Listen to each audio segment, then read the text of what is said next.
11 од вкупно 854 објекти во Охрид се ризични за живење и имаат претрпено најголеми штети од земјотресите.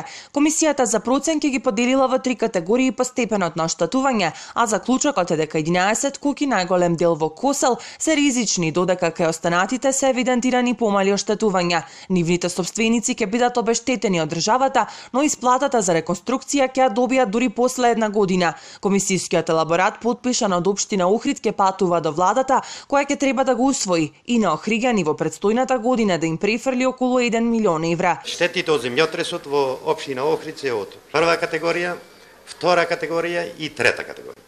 И така ќе исплаќањето и од владата. Прва категорија се објекти кои се напукнати и разрушени, али се заживеени.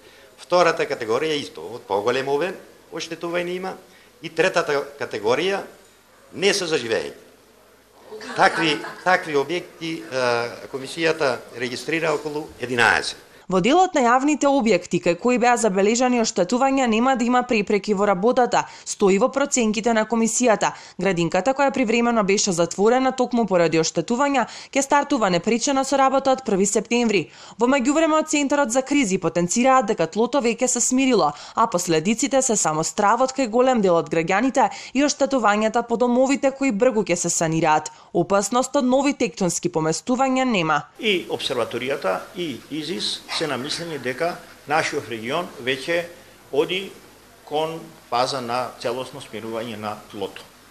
Бидејќи тие 1200 и 300 потреси се минато, а и оној период на полека стабилизирање на тлото со се помали и по развлечени потреси е веќе скоро завршен. Охрид се тресеше повеќе од месец дена. Најсилниот земјотрес беше на 3 јули во 13 часот и 20 минути. Тогаш се случија сите оштетувања во куќите, зградите и јавните објекти. Најкритично беше во Косел, епицентарот на сите 1300 земјотреси во Охридскиот регион.